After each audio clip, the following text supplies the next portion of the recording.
பேரண்ட்ஸுக்கு ஒரு வாக்குறுதி கொடுக்கணும். கதவு திறந்தாலும் நான் போக மாட்டேன் மம்மி, கதவு திறந்தாலும் நான் போக மாட்டேன் டாடி. எனக்கு எத்தனை ப்ரப்போசல் வந்தாலும், எத்தனை பேர் என்ன வாலண்டியரா வந்து என்ன கூப்பிட்டாலும் என்ன நம்புங்க. உன் மம்மி டாடிக்கு நீ சொல்லணும் நான் இங்கே தான் இருக்கிறேன். உன் பாஸ்டருக்கு சொல்லணும், பாஸ்டர் இன்னைக்கு இந்த டீன்ஸ் கேம்ப் முடிச்சிட்டு நீ நான் பேசுற வார்த்தையை மதிக்கிறது உண்மைன்னா உன் பாஸ்டர்கிட்ட நீ தனியா போய் சொல்லிட்டு போகணும். ட்ரஸ்ட் மீ பாஸ்டர், நான் போக மாட்டேன், நான் இங்கே தான் இருப்பேன். எனக்கு எத்தனை அப்ரோச்சஸ் வந்தாலும் நான் போக மாட்டேன். சிஸ்டர், எங்க அம்மா கிட்ட நான் அந்த வார்த்தை சொன்னேன் பாருங்க. she literally cried.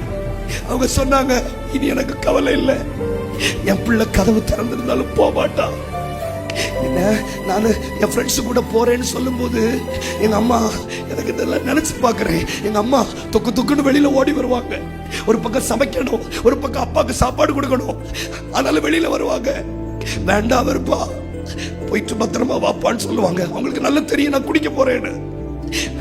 அந்த தாயினுடைய இருதயம். ஆனா அதே இருதயம் இப்போ நான் ஆறுதல் படுத்துறேன், நான் போக மாட்டேன். அதுக்கு பிறகு என் ஃப்ரெண்ட்ஸ் என்ன தேடி வந்தாங்கன்னா நான் எங்க அம்மா முன்னாடியே சொல்லுவேன், நான் போக மாட்டேன் மம்மி, நான் இங்க இருக்கிறேன். கர்த்தர் உன் கூட பேசுறார், கர்த்தர் உன் கூட பேசுறார். கதவுகள் திறந்திருக்கு தம்பி. Doors R open, doors R open. கதவுகள் திறந்திருக்கிறது. அம்மாவுக்கு நீ ஒரு ப்ராமிஸ் பண்ணணும், நான் போக மாட்டேன்.